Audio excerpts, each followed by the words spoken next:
নমস্কার, আমি প্রিয়াঙ্কার সোম ক্রিয়েশনে আপনাদের সকলকে স্বাগত জানিয়ে শুরু করব আজকের রেসিপি। আজ আমি আপনাদের সঙ্গে শেয়ার করব কাঁচা কুমড়োর রেসিপি। তো তার জন্য আমি নিয়ে নিয়েছি 500 গ্রাম কুমড়োটা নিয়ে খোসা ছাড়িয়ে এরকম টুকরো টুকরো করে কেটে নিয়েছি।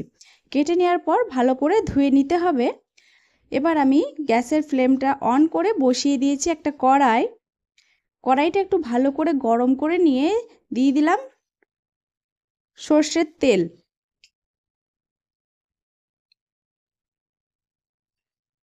এখানে আমি 2 চামচ পরিমাণ সর্ষের তেল দিলাম। পরিমাণ অনুযায়ী তেলটাকে কম বেশি করে নেওয়া যেতে পারে। তো তেলটাকে এখন একটু ভালো করে গরম করে নেব। আপনাদের কাছে অনুরোধ রইল, ভিডিওটি কিন্তু স্কিপ করে দেখবেন না, পুরো ভিডিওটি দেখবেন। তেলটা কিন্তু গরম হয়ে এসেছে আর তেল থেকে হালকা ধোঁয়া ছাড়তে শুরু করেছে। এই অবস্থায় দিয়ে দিতে হবে 5 ফোড়ন। প্রথমে দিয়ে দিলাম গোটা জিরে 1/4 চা চামচ। ভালো করে জিরেটাকে খড়িয়ে নিয়ে এর মধ্যে দিয়ে দিতে হবে 2টো তেজপাতা। তো আমি এখন এর মধ্যে 2টো তেজপাতা দিয়ে দিচ্ছি।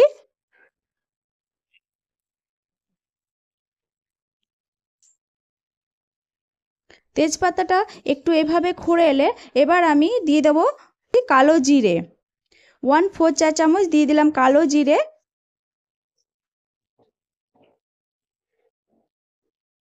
এবার এই সমস্ত কিছু ভালো করে খড়ে এলে সবার লাস্টে আমি শুকনো লঙ্কা ব্যবহার করব। তাই সবার লাস্টে আমি শুকনো লঙ্কাটা দিলাম। প্রথমে দিলে কিন্তু ঝাল হয়ে যেত, সবার লাস্টে শুকনো লঙ্কাটা দিলে এতটা পরিমাণে ঝাল হয় না। তো ঝালটা কিন্তু নিজেদের পছন্দ মতো দেবেন। আমি কিন্তু এখানে একটা শুকনো লঙ্কা ব্যবহার করলাম। আমার চ্যানেলে নতুন কোনো বন্ধু হয়ে থাকলে অবশ্যই চ্যানেলটিকে সাবস্ক্রাইব করে পাশে থাকা বেল আইকনটি প্রেস করুন, যাতে আমার দেওয়া রেসিপির নোটিফিকেশন সর্বপ্রথম আপনার কাছেই পৌঁছায়।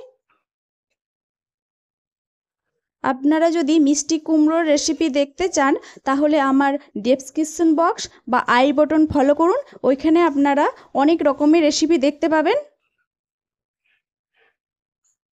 5 ফোড়ন থেকে সুন্দর একটা গন্ধ বের হতে শুরু করেছে। 5 ফোড়নটা বেশ ভালোই খড়ে এসেছে। এখন এই অবস্থায় দিয়ে দিচ্ছি আমি একটা ছোট্ট সাইজের পেঁয়াজ কুচিয়ে নিয়েছি। সেই কুচনো পেঁয়াজটা আমি এখন তেলের মধ্যে দিয়ে দিলাম। তেলের মধ্যে দিয়ে একটু ব্রাউন করে খড়িয়ে নেব।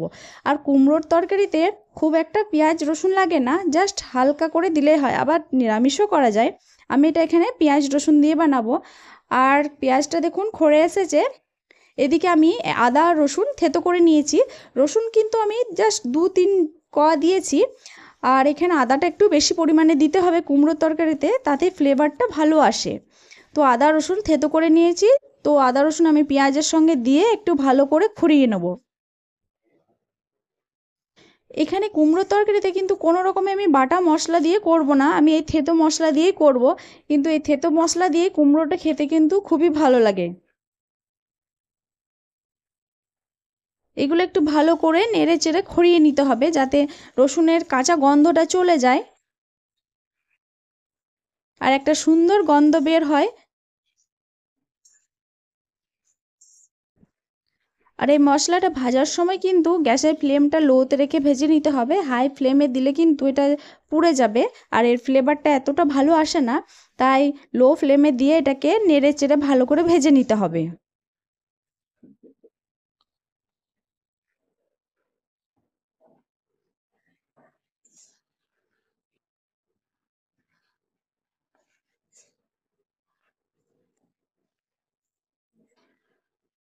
আদা পেঁয়াজ রসুন সমস্ত কিছু কিন্তু এখানে ভালো করে ভাজা হয়ে গিয়েছে। আর এখান থেকে কিন্তু একটা সুন্দর গন্ধ বের হচ্ছে। এখন আমি এর মধ্যে দিয়ে দেব কেটে রাখা কুমড়ো। যে কুমড়োটা আমি কেটে রেখেছি সেই কুমড়োটাকে আমি দিয়ে দিলাম। কুমড়োটা দিয়ে কিন্তু গ্যাসের ফ্লেমটা হাইতে রেখে মিশিয়ে নিতে হবে। লো ফ্লেমে কুমড়োটা যদি আমরা এভাবে নাড়তে থাকি, তাতে কুমড়োটা কিন্তু ভালো করে ভাজা হয় না, একটু গলা গলা হয়ে যায় আর তাড়াতাড়ির মধ্যে সেদ্ধ হয়ে যায়। তাই চেষ্টা করবেন একটু হাই ফ্লেমে দিয়ে। আর আমি অন্যদিকে দেখুন আলু কেটে রেখেছি আর গাজর। এই আলু আর গাজর কেটে ভালো করে ধুয়ে নিয়েছি। তো কুমড়োর সঙ্গে আমি দিয়ে দিলাম।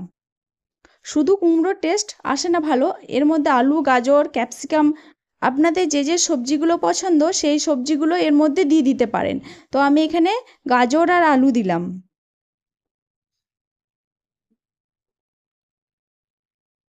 গাজর, আলু, কুমড়ো সমস্ত কিছু ভালো করে কিন্তু এইভাবে কষিয়ে নেব। এর মধ্যে এখনও কিন্তু আমি লবণ ইউজ করিনি, কারণ এটাকে একটু ভেজে নেবো, তারপর লবণটা দেব।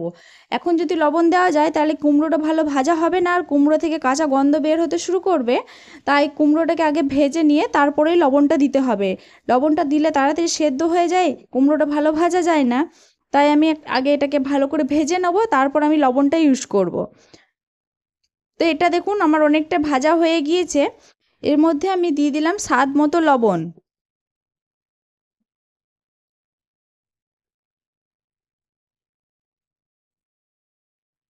আর এই কুমড়োর টেস্টটাকে ব্যালেন্স করার জন্য এর মধ্যে আমি দিয়ে দেব কয়েক দানা চিনি।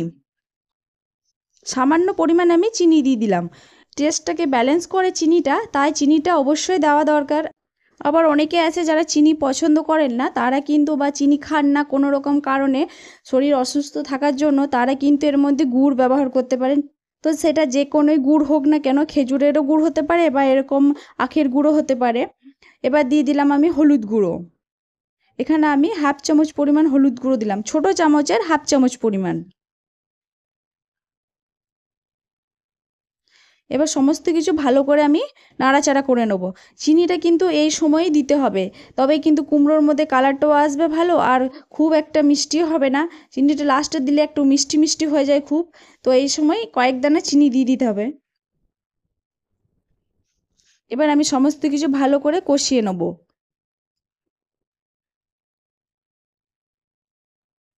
গ্যাসের ফ্লেমটা এবার লোতে রেখে এইভাবে কুমড়োটাকে ভালো করে ভেজে নিতে হবে।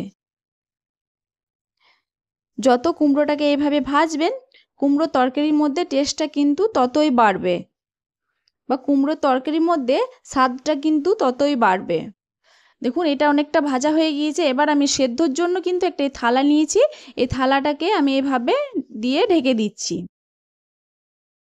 আমি কিন্তু তরকারির মধ্যে এখনো পর্যন্ত কোনো রকমের জল ব্যবহার করিনি, আমি কিন্তু এই ভাপের মধ্যেই কুমড়োটাকে সেদ্ধ করে নেব। তো তার জন্য আমি 10 মিনিট ঢাকা দিয়ে রেখে দিয়েছিলাম। এই 10 মিনিট হয়ে গিয়েছে, 10 মিনিট পর আমি ঢাকনা তুলে দেখে নিচ্ছি কুমড়োটা কেমন অবস্থায় আছে। তো দেখুন কোনো রকমের জল না দেওয়াতেও জল বেরোতে শুরু করেছে, কারণ আমি যেহেতু লবণ দিয়েছি তাই কুমড়োর মধ্যে জল বেরোবে। আর এই কুমড়োর জলের মধ্যে কুমড়োটা কিন্তু এইভাবে কষিয়ে নিলে কিন্তু কুমড়োর স্বাদটা কিন্তু অনেকটাই বাড়ে। এইভাবে বেশ কিছুক্ষণ নাড়াচাড়া করে নেব ভালো করে আগে।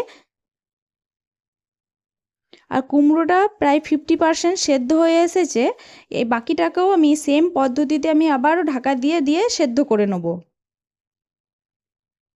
তো প্রথমে যাতে তলা দিক থেকে না লেগে যায় তাই ভালো করে এটাকে নেড়ে নিলাম। এবার আমি আবারও একই থালাটা আমি ঢাকা দিয়ে সেদ্ধ করে নেব। আবার আমি 5 মিনিট মতো ঢাকা দিয়ে রেখে দেব। গ্যাসের ফ্লেমটা কিন্তু লোতে দিয়ে ঢাকা দিতে হবে, হাই ফ্লেমে দিলে কিন্তু তলা দিক থেকে লেগে যাবে। এমনিতেই আমি বলেছি আপনাদেরকে যে আমি কোনো রকমের জল না দিয়ে কুমড়োটাকে আমি সেদ্ধ করে নিচ্ছি, তাই গ্যাসের ফ্লেমটা লোতে দিয়ে এভাবে আমি সেদ্ধ করে নেব। আলু, কুমড়ো সমস্ত কিছু কিন্তু ভালো করে সেদ্ধ হয়ে গিয়েছে।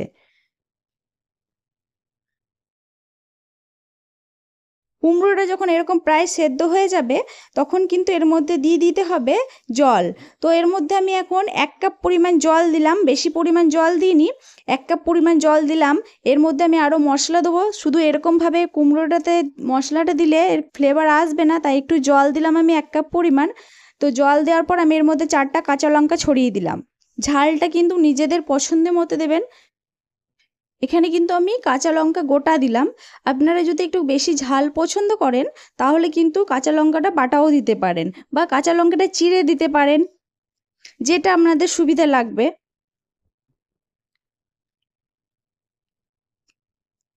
এইভাবে একটু ফুটিয়ে নিতে হবে।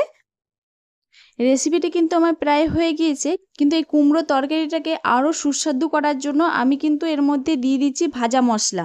এই ভাজা মশলা দিলে কুমড়োর ফ্লেভারটা কিন্তু খুবই ভালো লাগে, আর এই টেস্টটা কিন্তু সম্পূর্ণ আলাদা লাগে।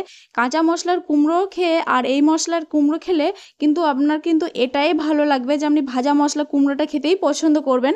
ভাজা মশলা দিয়ে কুমড়ো বানিয়ে এটা কিন্তু খেতে খুবই ভালো লাগে। তো এটাকে ভালো করে মিশিয়ে নিলাম। ভালো করে এটাকে মিশিয়ে নিয়ে গ্যাসের ফ্লেমটা কিন্তু অফ করে দিতে হবে। এই মশলাটা দিয়ে কিন্তু কোনো রকমে ফোটালে চলবে না। গ্যাসের ফ্লেমটাকে আমি অফ করে দিলাম। এবার এটাকে একটা আমি থালার মধ্যে তুলে নিচ্ছি। ব্যাস, প্লেটে তুলে নিলেই পরিবেশন করার জন্য রেডি কাঁচা কুমড়োর তরকারি। এটা রুটি হোক, ভাত হোক, লুচি বা পরোটা সবের সঙ্গে খেতে কিন্তু খুবই ভালো লাগে। তাই অবশ্যই এইভাবে একবার বাড়িতে ট্রাই করে দেখবেন কাঁচা কুমড়ো রেসিপি। ভাজা মশলা দিয়ে এর স্বাদ কিন্তু অতুলনীয় হয়। যারা কুমড়ো খেতে পছন্দ করেন না তারা অবশ্যই একবার এইভাবে কুমড়োটা রান্না করে দেখবেন, অবশ্যই আপনাদের ভালো লাগবে। তো আজকের রেসিপি আপনাদের কেমন লাগলো অবশ্যই কমেন্টের মাধ্যমে জানাবেন, আর ভালো লাগলে একটা লাইক দিয়ে প্রিয়জনদের সঙ্গে বেশি বেশি করে শেয়ার করবেন। ভালো থাকবেন, সুস্থ থাকবেন। দেখা হবে নেক্সট ভিডিওতে নতুন একটা রেসিপি নিয়ে। ধন্যবাদ।